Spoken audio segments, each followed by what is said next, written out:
chest of Drew Petrie. This to give them an 11-point lead.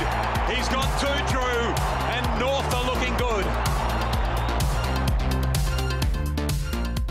Some had them in crisis after round 1, but right now they stand 4 wins and 2 losses, and an incredible win over the Dockers on the weekend has everybody following the Kangaroos with a big smile on their face there. Coach Brad Scott joins us. Welcome to you, Brad.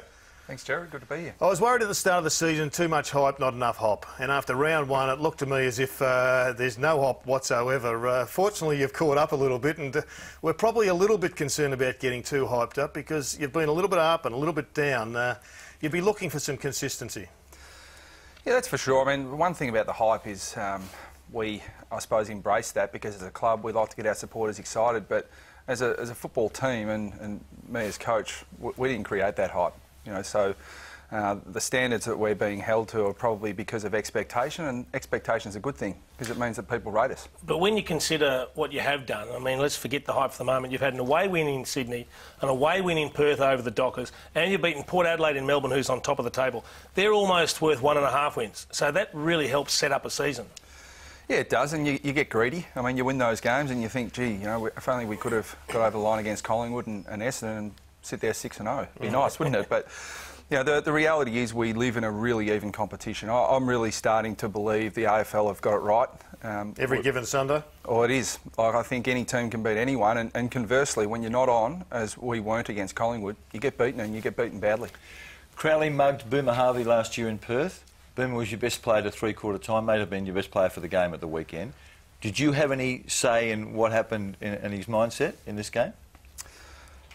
I hope I played a really small part, but it would have been only a very small part. So what did you say to him? Oh, we just talked about watching the Geelong Hawthorn games over the years. What I've admired in those games is the best players stand up under pressure.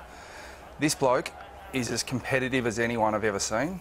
When he gets beaten, he always responds. Clinton Jones absolutely killed him round 2 of 2010. Had 5 possessions. The next week he had 45. He just bounces back. He's looked forward to this challenge for 12 months, and he's such a competitor, and I knew he'd come out and put a performance together like this, and his teammates supported him really well. I noticed that Ryan in the first quarter, before the opening bounce, did the usual Ryan Crowley, in your face, plenty of body. After half-time he wasn't as aggressive. It was almost a sign for, I guess, the fact that Boomer had got inside his head rather than the reverse.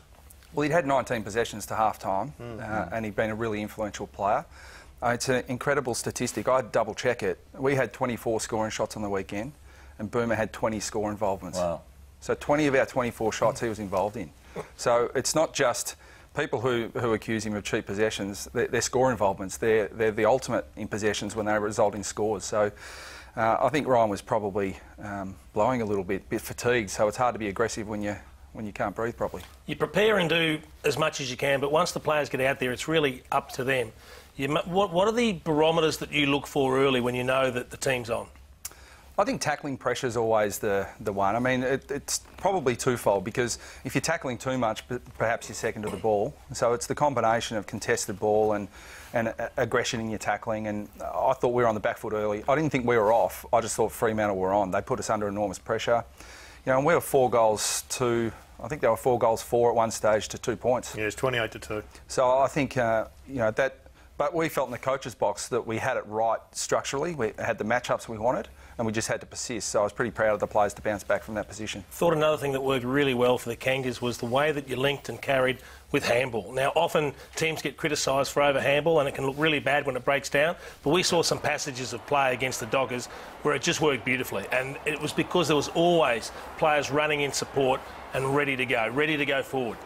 Yeah, we were really disappointed in the Collingwood game that we couldn't get our running game going, and you know, we didn't support each other well enough, and we left too much to too few. And on the weekend, we didn't have any passengers. You know, we had 22. Our sub Brad McKenzie came on and just used the ball beautifully.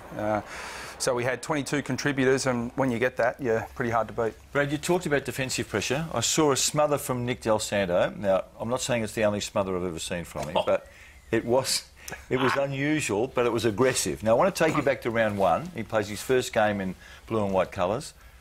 It didn't go well for him or the footy team. Did you need to counsel him after that? Have you been into his ear about playing differently at North than he may have at St Kilda?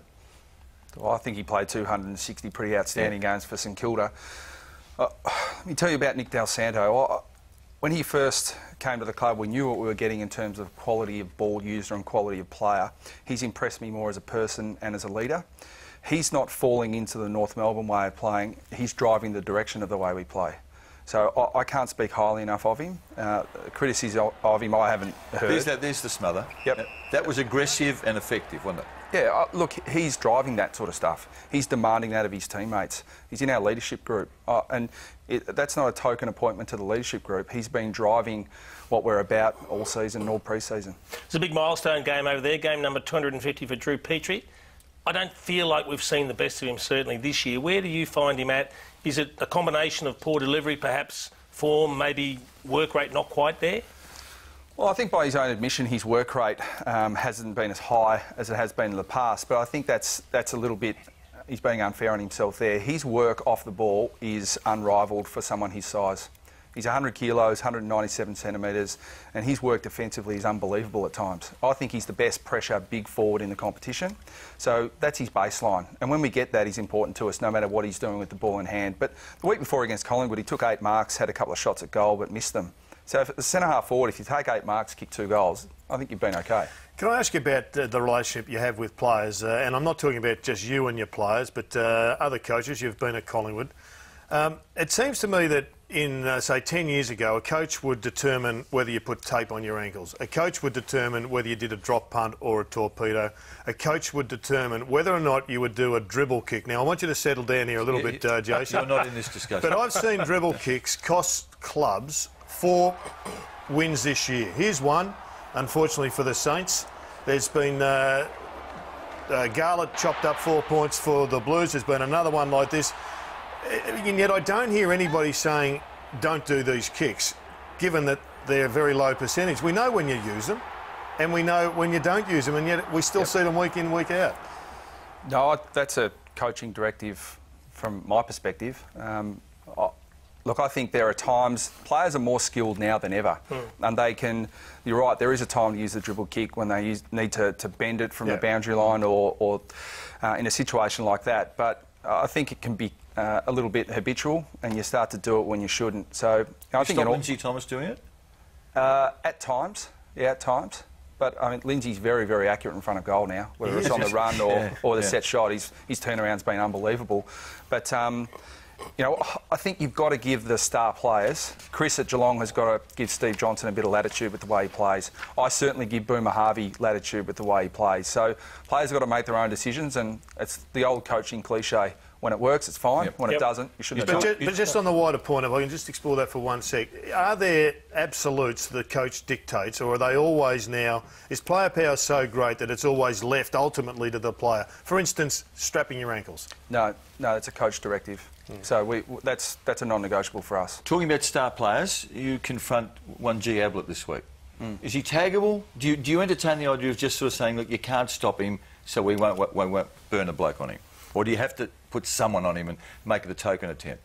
Oh, it won't be a token attempt, that's for sure. Well, it's in effect, it proves to be. Yeah, well, I thought Tom Scully did a pretty good job on the weekend, and isn't that the mark of a champion? When you think the player did a pretty good job on him, and he had it 31 times and kicked 2.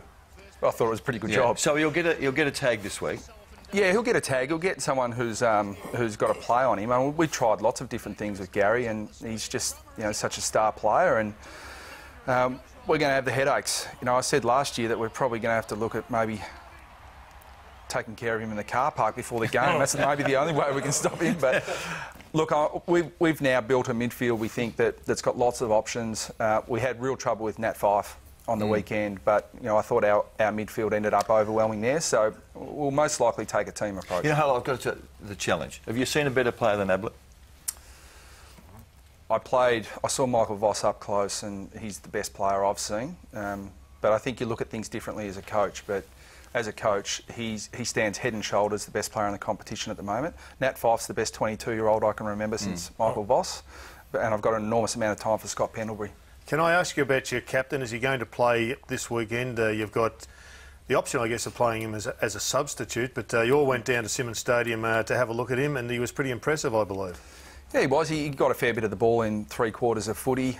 By his own admission, probably a little bit rusty. I asked him at what point he felt he blew up, and he said about the 5-minute mark, which was always going to happen. But he's trained really well. The substitute does give us an option. If we didn't have that option, we wouldn't consider him at all.